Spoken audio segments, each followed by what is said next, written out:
Hello friends, आज हम लोग पुनः जो है क्लास 11th इंग्लिश का जो लिटरेचर वाला पोर्शन है उस लिटरेचर वाले पोर्शन में लेसन 2 जिसका नाम है we are not afraid to die if we can all be together, इस लेसन का शॉर्ट आंसर टाइप क्वेश्चन को देखने वाले। इसके पहले जो है हम लोगों ने लेसन फर्स्ट को देखा था, उसके लॉन्ग और शॉर्ट को देखा था।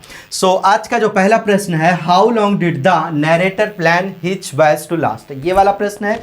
और इस प्रश्न में क्या कहा जा रहा है, how long did the narrator plan his voice to last, मतलब किस प्रकार से कथाकार ने अपनी अंतिम यात्रा की योजना बनाई थी। तो इस क्वेश्चन का आंसर है द नरेटर इन जुलाई 1976, मतलब कि कथाकार जुलाई 1976 में विथ हिज वाइफ, अपनी पत्नी मैरी के साथ, सन जोनाथन ऑफ 6 और अपने पुत्र जोनाथन जिनकी उम्र 6 वर्ष है, डॉटर और बेटी सुजैन ऑफ 7 जिनकी उम्र जो है 7 वर्ष का है, set a sail from Plymouth England, ने जो है इंग्लैंड के प्लाईमाउथ से अपनी समुद्री यात्रा को शुरुआत किया था, अपनी समुद्री यात्रा की शुरुआत की थी। टू बी कंप्लीटेड, जिसको जो है समाप्त किया इन 3 years, 3 वर्षों में। द वर्क ऑफ 1,05,000 किलोमीटर, वो समुद्री यात्रा जो है 1,05,000 किलोमीटर की थी। इतनी दूरी की वो समुद्री यात्रा था।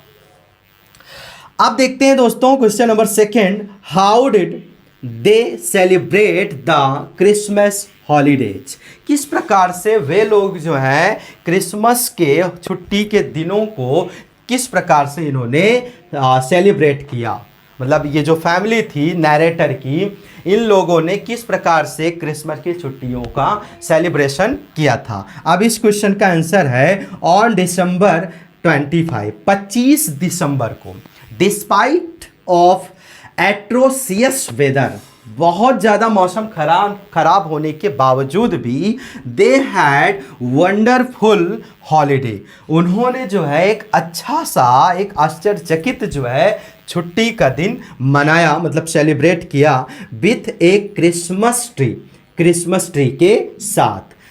यद्यपि there seemed no improvement in the weather, यद्यपि पूरी तरह से मौसम खराब जो है प्रतीत हो रहा था, अर्थात मतलब पूरी तरह से मौसम जो है सुधार में नहीं था, बट लेकिन दे होप, लेकिन उन लोगों की सिर्फ एक आशा थी फॉर पॉजिटिव, और वो आशा थी सकारात्मक, उनकी एक सकारात्मक उम्मीद थी। एंड सेलिब्रेटेड, और इस प्रकार वो मनाए थे द फेस्टिवल, त्यौहार को, क्रिसमस के त्यौहार को with full enthusiasm and cheering, पूरे जोश और आनंद के साथ। इस प्रकार उन लोगों ने पूरे जोश और आनंद के साथ जो है क्रिसमस के त्यौहार को मनाया था, एक सकारात्मक उम्मीद के साथ। क्वेश्चन नंबर 3 है, what sort of wave hit the ship, किस प्रकार की लहर ने शिप को प्रहार किया, ये क्वेश्चन है। अब इसका आंसर है after the roaring and thundering, मतलब कि बिजली के कड़कड़ाहट की आवाज और दहाड़ने के बाद भी, ऑफ फोर्सफुल वेव्स, मतलब कि एक बलपूर्वक लहर के बिजली के कड़कड़ाहट और दहाड़ने के साथ के बाद भी, a very high wave of green, एक बहुत ऊंचे लहर, मतलब वो जो ग्रीन कलर का, एक बहुत ऊंचे लहर में, of green and white water, सफेद और हरे पानी में, हिट द शिप, सफेद और हरे पानी ने शिप को प्रहार किया, मतलब सफेद और हरे पानी के साथ बहुत ऊंचे लहरों ने उस शिप को प्रहार किया, एंड ब्रोक इट, और उसको तोड़ दिया। Everywhere there was water and water, हर जगह पे सिर्फ और सिर्फ पानी ही था। इनसाइड द शिप के अंदर, the waves swamps the deck and board of the ship, उस लहर ने डेक को और शिप के बोर्ड को पूरी तरह से तोड़ दिया। स्मैश्ड का मतलब क्या होता है दोस्तों? तोड़ना। Ship and tossing all things like weightless thing, और टॉसिंग का मतलब उछाल रहा था, ऑल थिंग्स का मतलब सारी चीज़ों को, और सारी चीज़ों को इस तरह से उछाल रहा था जैसे वेटलेस थिंग, वे जो है बिना वजन की वस्तुएं हैं। और सारी चीज़ों को शिप पर जो भी चीज़ें थी उन सारी चीज़ों को इस प्रकार से उस लहर ने उड़ाया जैसे वो सारी चीज़ें जो है बिना वजन की हैं, वेटलेस हैं। इस प्रकार से जो है सारी चीज़ों को उछाला जा रहा था उस वेग के द्वारा, उस लहर के द्वारा। सो दोस्तों अब हम लोग देख लेते हैं 4th and 5 वाले क्वेश्चन को। क्वेश्चन नंबर 4 है दोस्तों, how did little Jonathan reach to the desperate situation they found themselves in on 5 January. मतलब कि किस तरह से जोनाथन जो छोटा सा बालक था वो किस प्रकार से एक निराशजनक परिस्थितियों में 5 जनवरी को पहुंचा था। इस क्वेश्चन का आंसर है सिंस लास्ट 36 आवर, पिछले 36 वर्षों में दे वर स्ट्रगलिंग फॉर सर्वाइवल, वे लोग जो है बचने के लिए बहुत ज़्यादा संघर्ष कर रहे थे। ऑन 5 जनवरी, 5 जनवरी को इन द डॉन, सुबह के समय, their situation became more desperate, उनकी स्थितियां बहुत ज़्यादा निराशजनक हो गई। बिकॉज, क्योंकि the seas were getting higher and the wind was back to 40 knots. क्योंकि the seas were getting higher, क्योंकि जो समुद्र था वो बहुत ज़्यादा ऊंचा हो गया था, उसकी जो लहर थी बहुत ज़्यादा ऊंचा हो गई थी। एंड द विंड, और जो हवा थी वो 40 नोट्स की रफ्तार से बहुत तेज बह रही थी।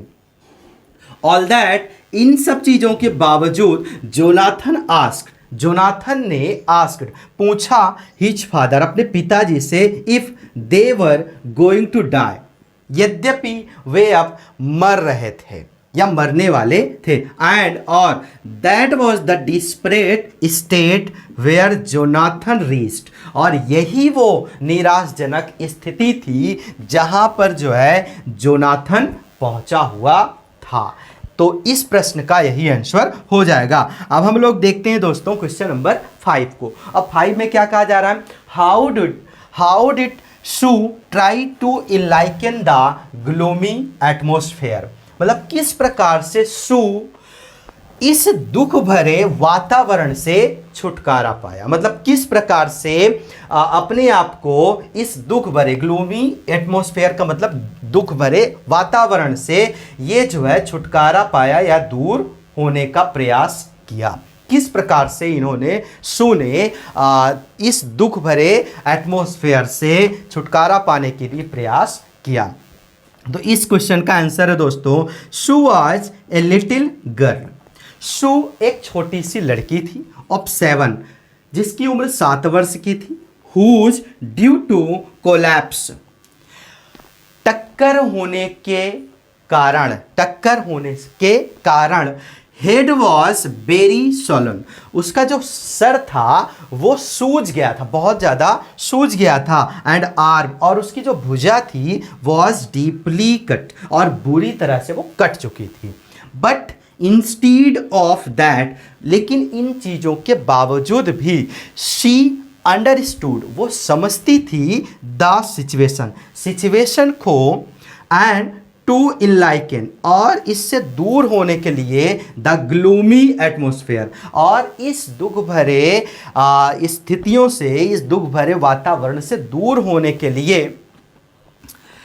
She Drew the picture of her mother and father, उन्होंने अपने माता और पिता का एक चित्र बनाया। विथ दीज वर्ड्स, इन शब्दों के साथ, वो शब्द क्या थे, here are some funny people, यहाँ पर कुछ फनी लोग थे। Did they make you laugh, क्या तुमको ये लोग जो है हंसाए थे। I laughed a lot as well, मैं तो बहुत ज़्यादा हंसी थी। दच, इस प्रकार she also played she also played a significant role in that battle of survival. इस प्रकार इस युद्ध में बचने के लिए इस शू का भी एक महत्वपूर्ण, प्लेट का मतलब निभाना, रोल का मतलब रोल, और सिग्निफिकेंट का मतलब महत्वपूर्ण। इस प्रकार इस युद्ध से बचने के लिए शू ने भी एक महत्वपूर्ण जो है अदा को व्यक्त किया था, रोल को व्यक्त किया था। यह एक महत्वपूर्ण रोल भी निभाई थी किसने? शू ने। सो दोस्तों यहीं पर ये पांचों प्रश्न जो है आपके समाप्त होते हैं। आशा करता हूँ आप सभी को ये वीडियो पसंद आया होगा। अगर आपको ये वीडियो पसंद आया है तो प्लीज़ आप इस वीडियो को काफ़ी जगह पर आप अपने फ्रेंड्स को शेयर करिए, लाइक करिए। सब्सक्राइब अगर नहीं किया है तो प्लीज़ आप जो है सब्सक्राइब भी कर दीजिएगा, बेल आइकन पर ज़रूर आप जो है प्रेस कर दीजिएगा, ताकि जितने भी वीडियो हम यहाँ पर अपलोड करें आपके फ़ोन पर तुरंत जो है उसका नोटिफिकेशन चला जाए। सो दोस्तों फिर मिलते हैं एक नेक्स्ट वीडियो में, तब तक के लिए बहुत बहुत धन्यवाद।